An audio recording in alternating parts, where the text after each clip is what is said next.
Hello students. BPT theorem का डर आपको अगर हटाना है तो आपको सिर्फ बातें तीन याद रखनी है।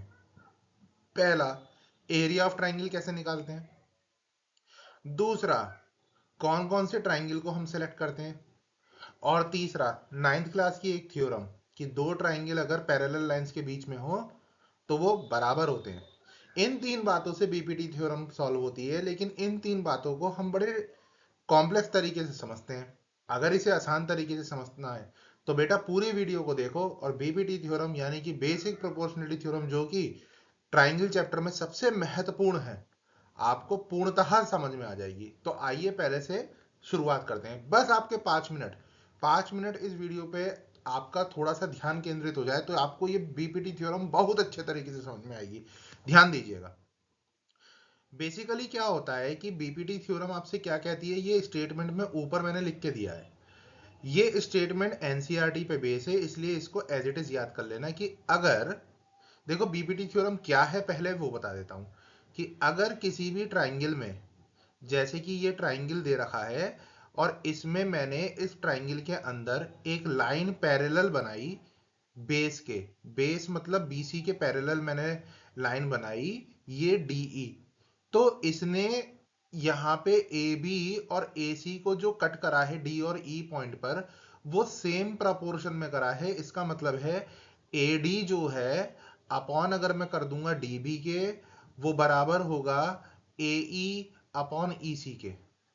अब ये चीज ना बेसिक प्रोपोर्शनलिटी थ्योरम कहलाती है कि अगर ये लाइन पैरेलल है, अगर बोला मैं, अगर कंडीशन होनी चाहिए कि अगर ये दोनों लाइनें पैरेलल हैं, तभी A D upon D B बराबर होता है ए ई अपॉन ई सी के। अब इसे हम प्रूफ करने के बारे में समझते हैं। ठीक है, आप ये बात तो समझ गए होंगे कि ये थ्योरम क्या थी, कि हम इसमें क्या करना चाहते हैं, A D upon D B और ए ई अपॉन ई सी। लेकिन अब हम इसे प्रूफ करेंगे तो किस तरीके से करेंगे, आइए जरा देखते हैं। तो प्रूफ करने के लिए देखिए मैं आपको पैटर्न बताता हूं और इस पैटर्न में अगर आप करेंगे तो आपको बहुत आसान लगेगा। तो पूरा देखें इस वीडियो को लास्ट तक, आपको एक एक बात समझ में आएगी और बीपीटी थ्योरम आपके लिए बहुत आसान हो जाएगी। तो पहले तो मैं ट्राइंगल बना लेता हूं और ट्राइंगल बना के मैं कहता हूं ए बी सी। उसके बाद मैंने यहाँ पे एक लाइन ड्रॉ करी जो पैरेलल थी इसके, डी ई। अब पता है बच्चों मैं क्या करूंगा, मैं ये ई से ना, ई से ऐसे करके एक परपेंडिकुलर ड्रॉ कर दूंगा, इसे बोल दूंगा ई एम, ये परपेंडिकुलर है। और ऐसी मैं डी से एक परपेंडिकुलर ड्रॉ कर दूंगा और इसको बोल दूंगा डी एन, ये भी एक परपेंडिकुलर है। अच्छा, मैं यहाँ पे बीई को भी ज्वाइन कर दूंगा और मैं यहाँ पे डीसी को भी क्या कर दूंगा, ज्वाइन कर दूंगा। अब आप जरा इसमें बहुत ध्यान से समझेंगे मैं इसमें क्या सेट पैटर्न लेने वाला हूं, और अगर ये सेट पैटर्न आपने समझ लिया तो बीपीटी थ्योरम खत्म हो गई। तो आइए जरा ध्यान से समझिए। देखो मैं पहले तो यहाँ पे डिवीजन कर देता हूं दो तरीके से। एक पहला डिवीजन जिसके अंदर मैं यहां पे लूंगा, सबसे पहले यहां पे लिखूंगा area of triangle A D E. A D E triangle मैंने ले लिया और मैंने लिखा इसका एरिया क्या होता है, हाफ बेस इनटू हाइट होता है ना बच्चों। Area of triangle base into height होता है ना। तो ए डी ई, ये है ए, ये है डी, ये है ई। आप देख पा रहे हो साइड में आपको दिख रहा है, मैं आपको दोबारा दिखाता हूं। ये है ए, ये है डी, ये है ई, ए डी ई। अब ए डी ई अगर आपको दिख रहा है तो अब आप इसमें आगे समझें।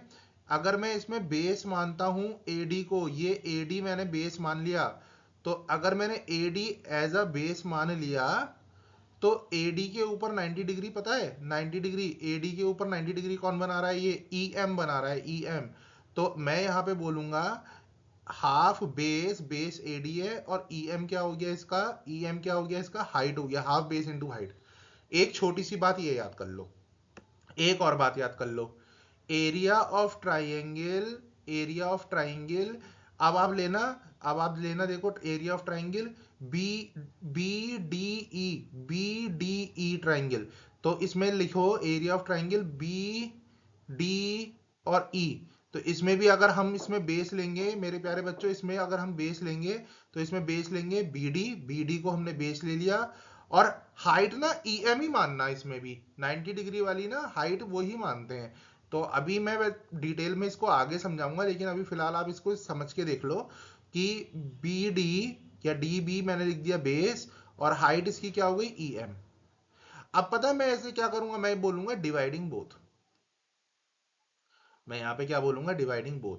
देखिए अभी एकदम आपको आसान लगने लग जाएगा, एकदम से आसान लगने लग जाएगा कि कितना आसान था ये, और हम इतना परेशान हो रहे थे यार बीपीटी थ्योरम समझ में नहीं आ रही, बीपीटी थ्योरम समझ में नहीं आ रही। ये बहुत आसान थ्योरम हो जाती है। ठीक है, मेरे स्टूडेंट्स भी जो पढ़ रहे हैं बैचेस में, उनके सामने भी ये समस्या बनी रही है कि बीपीटी थ्योरम सर एक बार और करा दीजिए, सर एक बार और करा दीजिए। अरे यार बार बार क्या कराएंगे, इसके अंदर तो आपको पैटर्न समझना है, मेन में बात होती है बेटा पैटर्न समझना होता है। ठीक है, नहीं है D B multiply E M. देखिए मैंने क्या करा अभी इतनी बातों बातों में, मैंने दोनों को ऊपर नीचे लिख दिया, और मैं हाफ से तो हाफ काट दूंगा और ई एम से ई एम काट दूंगा। पता है बेसिकली आपके पास क्या रह जाएगा, आपके पास रह जाएगा area of triangle A D E upon area of triangle B D E equal to आ जाएगा A D upon D B. ये लगा दिया आपने। अब ना ये जो सेट पैटर्न था ना आपने यहाँ पे जो करा है, आपने देखो यहाँ पे क्या करा है, आपने यहाँ पे लिया था ए डी ई ट्राइंगल और आपने लिया था बी डी ई ट्राइंगल। अब पता है मैं क्या करूंगा, मैं दोबारा से ए डी ई ट्राइंगल लूंगा, लेकिन इस बार ले लूंगा मैं दूसरा ट्राइंगल सी ई और डी, ये साइड वाला। पहले ऊपर और ये आपका लेफ्ट हैंड साइड वाला आया था ट्राइंगल, और उसके बाद ऊपर वाला ये और राइट हैंड साइड वाले ट्राइंगल का यहाँ पे करेंगे, हम यहाँ पे करेंगे। तो देखिए पैटर्न बिल्कुल सेम है, आइए इसको भी दोबारा से समझिए। मैं लिखूंगा area of triangle A D E, hope so आप समझ पा रहे हो। हाफ, तो एक बार बेटा कमेंट जरूर कर दो और सब्सक्राइब भी कर लेना। Half base A E into height इस बार होगी डी एन। ऐसे ही आप निकालेंगे area of triangle C D E का, वो होगा half E C into D N.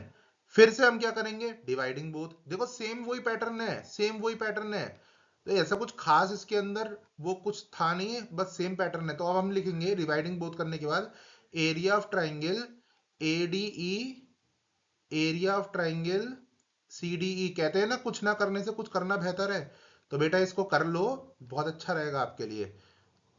ए ई multiply D N half E C multiply D N. बस अब हम लास्ट स्टेज पे आ गए बेटा इसके प्रूफ के। तो आप जरा देखिएगा area of triangle A D E upon area of triangle C D E लिख दिया हमने, और यहां पे लिख दिया ए ई अपॉन ई सी। पता है अब आपको ज्यादा कुछ नहीं करना, ये जो तीसरी लाइन मैं खींच रहा हूं ये सेक्शन, पहले दो पार्टों में मैंने आपको दो ट्राइंगल्स का रेशो और दो ट्राइंगल्स का रेशो बताया।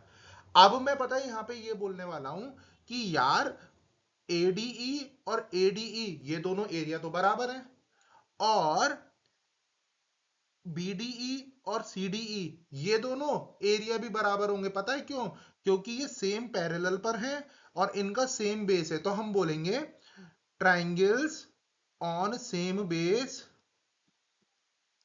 And between same parallels are equal. ये लाइन लिखने के बाद आप लिखना then area of triangle ADE upon area of triangle BDE equal to area of triangle ADE upon area of triangle CDE. अब पता है क्या करेंगे, ये आगे वाले पार्ट में आप देख रहे हो ना, ये आप ये वाली वैल्यू लगा दोगे जहां पे देखो डबल टिक दिख रहा है आपको, ये दिख रहा है ना ये triple tick, AD upon DB लिख दो, यहां से वैल्यू उठा के लिख दो AD upon DB equals to, और यहां पे निकाल के लिख दो ए ई अपॉन ई सी। लो भैया आपकी प्रूफ हो गई बेसिक प्रोपोर्शनैलिटी थ्योरम। आपको कितना आसान लगा होगा, मतलब दो ट्राइंगल्स को डिवाइड करो, फिर दो ट्राइंगल्स को डिवाइड करो, बाद में कह दो ये तो बराबर है। ठीक है, तो आपकी बेसिक प्रोपोर्शनलिटी थ्योरम क्या हो जाती है, प्रूफ हो जाती है। अगर आपको समझ में आया तो बेटा do like share and subscribe please. और एक और बात बताऊं, मैं इसमें ट्राइंगल सीरीज बना रहा हूं जिसके अंदर आपको सब क्वेश्चंस इंक्लूड कर रहा हूं, तो go through with that also, ताकि आप इसको थोड़ा सा क्या कर सको और अच्छे तरीके से समझ सको। ठीक है, रोज की मैं 3 वीडियोस इसमें रोज डालता हूं, 6 बजे, 7 बजे, 8 बजे। तो आपको इसके अंदर मिल जाएंगी वो वीडियोस, मेरी और प्लेलिस्ट भी है। Do like, subscribe and share बेटा। Bye bye, take care, do good, be good and work hard.